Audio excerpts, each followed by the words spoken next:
Hello दोस्तों, welcome my YouTube channel. आज हम संस्कृत के अंदर जो रीट के अंदर पूछे जाने वाले टॉपिक के बारे में अध्ययन करेंगे। कालिदास द्वारा रचित महाकाव्य को हम अध्ययन करेंगे। कालिदास ने 2 महाकाव्य लिखे हैं, कुमार संभवम और रघुवंश महाकाव्य। कुमार संभवम में 17 सर्ग है और रघुवंश महाकाव्य के अंदर 19 सर्ग है।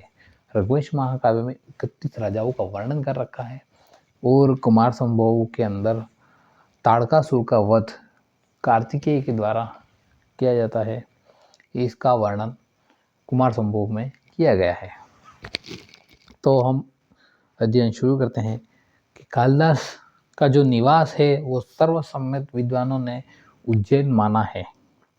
कालिदास की जो प्रशस्तियाँ हैं हम उसको पढ़ेंगे। प्रसन्न राघव नाटक में जयदेव ने कालिदास को कवि कुल गुरु कहा है। कवि कुल गुरु कहा है। कालिदास को सरस्वती के वरद पुत्र भी कहते हैं। गोवर्धनाचार्य ने कालिदास की वाणी को रथलीला के सदृश मोहक बताया है। कालिदास के काव्यों को द्राक्षापाक माना जाता है। उनकी रचनाएं हैं कुमार संभवम, रघुवंशम, ये महाकाव्य है।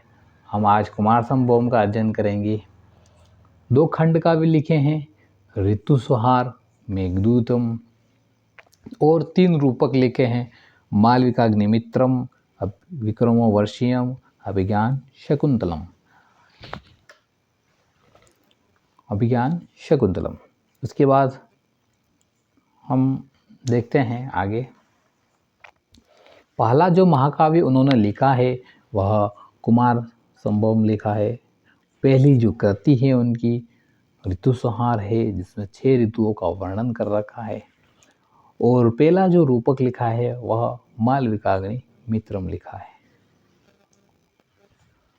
लघुत्रयी के रूप में कुमार संभवम, मेघदूतम, रघुवंश, ये 3 लघुत्रयी में की गणना में है। कुमार संभव में 17 सर्ग है, रघुवंश में 19 सर्ग हैं। और उनकी अंतिम कृति जो है अभिज्ञान शाकुंतलम। कुमार संभव महाकाव्य में कुल 17 सर्ग है, ये मैंने पहले ही बता दिया। यह जो स्रोत है कहाँ से लिया गया है, तो कुमार संभवम का स्रोत शिव महापुराण तथा स्कंद पुराण से लिया गया है। कुमार संभव में कार्तिकेय के जन्म व तारकासुर के वध की कथा का वर्णन किया गया है। अब हम एक एक सर्गों को धीरे धीरे पढ़ते जाएंगे और उसे समझते जाएंगे। प्रथम सर्ग के अंदर दिया गया है, प्रथम सर्ग में यह दिया है, हिमालय का वर्णन दिया है। हिमालय व मैना का विवाह होता है और पार्वती का जन्म होता है।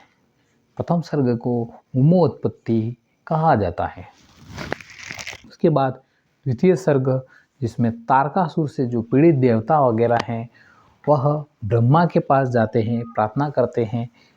और उसके बाद ब्रह्मा ने कहा कि शिव और पार्वती का जो संतान होगी, शिव पार्वती की जो संतान होगी वही तारकासुर का वध कर सकती है। यह सारा चर्चा द्वितीय सर्ग में होती है और इस सर्ग का नाम जो है ब्रह्म साक्षात्कार अर्थात ब्रह्म के दर्शन करना। तृतीय सर्ग में शिव की समाधि का वर्णन है इंद्र और कामदेव। इसमें शिव के द्वारा कामदेव को भस्म कर दिया जाता है। और उसके बाद चौथे सर्ग के अंदर दे रखा है रति का विलाप। क्यों रति विलाप होता है? कामदेव को शिव अपनी त्रिनेत्र के माध्यम से भस्म कर देते हैं।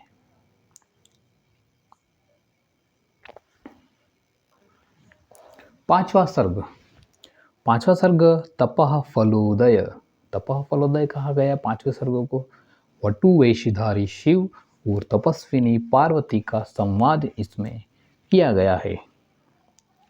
छठा सर्ग उमा प्रदान। छठा सर्ग है उमा प्रदान। उसके बाद सातवां सर्ग है जिसमें शिव पार्वती का विवाह वर्णन।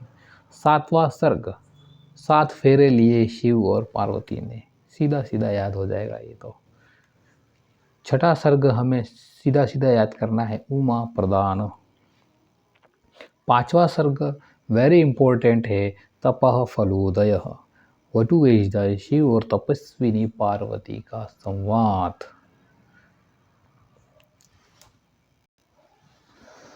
आठवां सर्ग दे रखा है जिसमें शिव और पार्वती के विलास का वर्णन है इसमें, जिसे उमा सूरत वर्णनम कहा गया है। नौवां सर्ग कैलाश गमन। शिव और पार्वती का कैलाश गमन। 10वां सर्ग कुमार का गर्भ में आना। 11वां सर्ग जिसमें कार्तिकेय का क्या होता है, जन्म होता है। उसके बाद 12वां सर्ग है कुमार का सेनापति बनना। 12वें में सेनापति बन जाते हैं। 11वें सर्ग में कुमार कार्तिकेय का जन्म का वर्णन किया गया है और 10वें सर्ग के अंदर कुमार का गर्भ में आना यह वर्णन किया गया है। और 9वें सर्ग में कैलाश गमन और 8वें सर्ग के अंदर शिव और पार्वती के विलास का वर्णन कर रखा है। कालिदास ने 8वें सर्ग तक विलास का वर्णन किया है। 13वां सर्ग उसके बाद कुमार सेनापत्य वर्णनम। 14वां सर्ग है देवसेना प्रयाणम। 15वां सर्ग जो है वो सुरासुर सैन्य संगठः। उसके बाद 16वां सर्ग है सुरासुर सैन्य संग्राम हो जाता है। उसके बाद 17वां सर्ग है तारकासुर के वध का वर्णन। अंतिम जो सर्ग है वह तारकासुर के वध का वर्णन अंतिम सर्ग के अंदर दे रखा है। एग्जाम के अंदर यहाँ से प्रश्न बन सकता है कि अंतिम प्रश्न 17वां सर्ग पूछ सकता है तारकासुर के वध का वर्णन। और एक 5वां सर्ग है वह पूछ सकता है, वह इम्पोर्टेंट सर्ग है। उसके बाद एक 11वां सर्ग है कार्तिकेय का जन्म किस सर्ग के अंदर हुआ है, तो 11वें सर्ग के अंदर तो कार्तिकेय का जन्म होता है। और सेनापति से संबंधित सर्ग आता है तो 12वां सर्ग पूछ लिएगा। एग्जाम के अंदर हमें सीधा सीधा याद पूछेगा। कर्मचारी चयन बोर्ड के द्वारा सीधे ही प्रश्न पूछे जाते हैं अधिकतर, तो ताकि हमें अच्छी तरह से पढ़ के जाना है जिससे हम उन प्रश्नों का सही जवाब दे पाए। मल्लीनाथ ने टीका लिखी है, संजीवनी टीका। कुमार संभव के ऊपर मल्लीनाथ ने कौन सी टीका लिखी, संजीवनी टीका लिखा है। वल्लभ देव ने पंजिका टीका लिखी है। वैसे इम्पोर्टेंट मल्लीनाथ वाली टीका है, एग्जाम में बहुत बार पूछी गई है। वल्लभ देव टीका भी इम्पोर्टेंट है, पंजिका टीका कहते हैं। और चारित्र वर्धन ने कुमार संभव, मेघदूत और रघुवंश पर तीनों पर शिशु हितेशनी टीका लिखी है। नायक कुमार संभव के अंदर कुमार कार्तिकेय नायक होते हैं और प्रतिनायक तारकासुर होता है। इसके अंदर रस जो है वो वीर है, रीति वैदर्भी है, गुण प्रसाद व माधुर्य है। मंगलाचरण कैसा है, वस्तु निर्देशात्मक मंगलाचरण है। यहाँ पर हम सूक्तियों का अध्ययन करेंगे। सूक्तियों, शरीर माध्यम खलु धर्म साधनम। शरीर धर्म का प्रथम साधन है। यह सूक्ति हमें याद रखनी है कि शरीर माध्यम खलु धर्म साधनम, शरीर धर्म का प्रथम साधन है। इस सूक्ति के माध्यम से कहा गया है कि शरीर धर्म का प्रथम साधन है। उसके बाद दूसरी सूक्ति हम पढ़ेंगे, कठिना खलु स्त्रियः। स्त्रियां अत्यंत कठोर होती हैं। वास्तव में स्त्रियां अत्यंत कठोर होती हैं। उसके बाद हम आगे देखते हैं, एको ही दोषो गुण सन्निपाते निमज्जतिंदो किरणेष्विवांक। अनेक गुणों के बीच एक दोष उसी प्रकार छिप जाता है। अनेक गुणों के बीच एक दोष उसी प्रकार छिप जाता है। जिस प्रकार चंद्रमा पर कलंक का अवगुण छिप जाता है, जिस प्रकार चंद्रमा पर कलंक का अवगुण छिप जाता है। हम पुनः रिवीजन करेंगे एक बार, ताकि हम कुमार कालिदास के महाकाव्य को अच्छी तरह से समझ पाएँ और याद कर पाएँ, क्योंकि याद रहा तो एग्ज़ाम के अंदर प्रश्नों को ज़्यादा से ज़्यादा सही कर पाएंगे। अगर सही से नहीं पढ़ा तो हमारे प्रश्नों का कन्फ्यूज़न रहेगा, और कन्फ्यूज़न होने से प्रश्न गलत हो जाते हैं। इसलिए हम कम से कम 2 से 3 बार अध्ययन करेंगे, ताकि हमें कुमार संभवम अच्छी तरह से याद हो जाए और एग्ज़ाम के अंदर प्रश्न गलत ना हो, सही करके आएँ। जितना अधिक रिवीजन होता है, उससे हमें हर एक टॉपिक अच्छे से याद हो जाता है।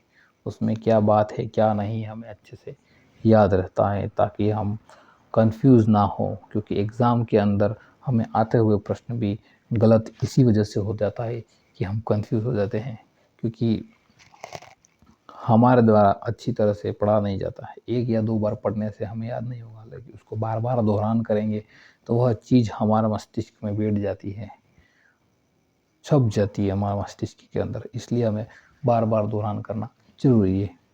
चलिए हम फिर से दोहरान करते हैं। कालिदास जो निवासी है वह उज्जैन के हैं, क्योंकि अधिकतर विद्वान सर्वसम्मति के आधार पर उज्जैन कालिदास का निवास स्थान बताया जा रहा है। यह निवास स्थान उनका एक रचना है मेघदूत, उस आधार पर बताया जा रहा है। ठीक है। प्रशस्ति अगर हम देखें तो प्रसन्न राघव नाटक में जयदेव ने कालिदास को कवि कुलगुरु कहा है। एग्जाम के अंदर प्रश्न आ सकता है कि प्रसन्न राघव नाटक में जयदेव ने कालिदास को क्या कहा है, तो कवि कुलगुरु कहा है। ठीक है। सरस्वती के व्रत पुत्र की उपाधि उन्हें मिली है। सरस्वती के व्रत पुत्र, क्योंकि उनके काव्य की रचना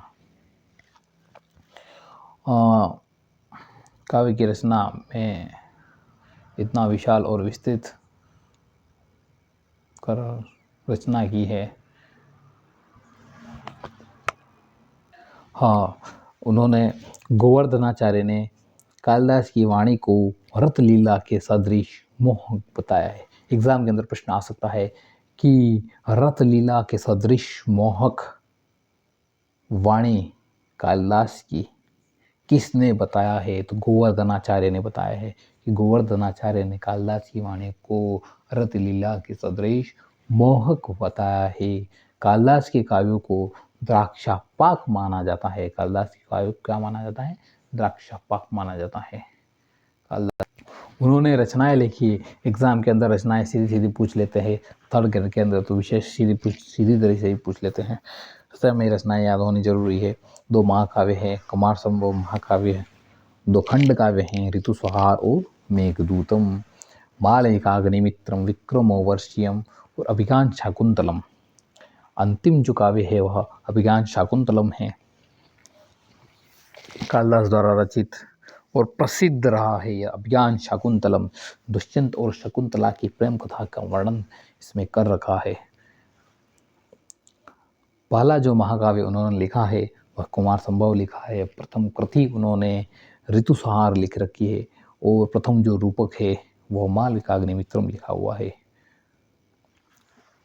लघुत्रयी की गणना में कुमार संभव, मेघदूत और रघुवंश आते हैं। एग्जाम के अंदर सीधा सीधा प्रश्न इस लघुत्रयी से बनता है, इसलिए हमें लघुत्रयी में आने वाले काव्यों को हमें ध्यान रखना है।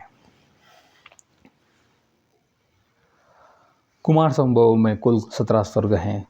17 सर्ग है। एक प्रश्न यहाँ से सीधा सीधा आ जाता है, जैसे कुमार संभव में कितने सर्ग है, तो 17 सर्ग हैं। रघुवंश महाकाव्य में कितने सर्ग है? 19 सर्ग है। तो हमें यह अच्छी तरह से याद होगा तो हम सही जवाब दे के आ सकते हैं।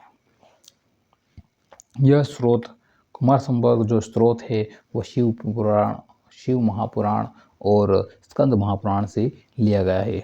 कुमार संभव में कार्तिकेय के जन्म और तारकासुर के वध से की कथा है। तारकासुर के वध की कथा है। इसमें तारकासुर का जो वध है वह अंतिम सर्ग 17 सर्ग के अंदर वध का वर्णन किया हुआ है। प्रथम सर्ग में हिमालय का वर्णन किया गया है और हिमालय व मेघना के विवाह तथा पार्वती का जन्म का वर्णन दे रखा है, इसलिए इस प्रथम सर्ग को उमोत्पत्ति नाम दिया गया है। दूसरा सर्ग जो है ब्रह्म साक्षात्कार कहा गया है। ब्रह्म साक्षात्कार अर्थात तारकासुर से पीड़ित, तारकासुर एक राक्षस था जिससे पीड़ित देवता, परेशान थे देवता, तो वह ब्रह्मा के पास गए और ब्रह्मा से प्रार्थना की। तो ब्रह्मा ने कहा शिव और पार्वती की संतान ही तारकासुर का वध कर सकते। यह किस सर्ग के अंदर दे रखा है? तो दूसरे सर्ग के अंदर दे रखा है। दूसरा सर्ग जो है वो ब्रह्म साक्षात्कार दे रखा है, तो यह हमें अच्छी तरह से याद हो जाएगा। उसके बाद हम तीसरे सर्ग पे आते हैं जिसमें शिव की समाधि और शिव द्वारा कामदेव को भस्म करना, यह वर्णन मदन दहन, मदन यानी मदन शब्द का अर्थ होता है, मदन का मतलब होता है कामदेव होता है, और दहन मतलब जलाना, मतलब कामदेव को भस्म कर दिया गया।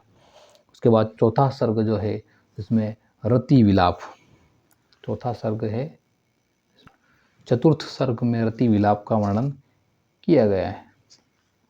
पांचवा सर्ग वेरी इंपॉर्टेंट है जिसे तप फलोदय कहा गया है। वटुवेशधर शिव और तपस्विनी पार्वती का संवाद दिया गया है। छठा सर्ग उमा प्रदान, इसमें हिमालय के द्वारा वागदान संस्कार किया जाता है, पार्वती का वागदान संस्कार किया जाता है। सातवां सर्ग शिव पार्वती का विवाह वर्णन, सातवें सर्ग के दिए हैं।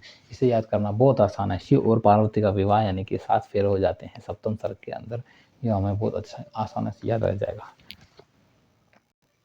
हमें याद ही करना है फटाफट।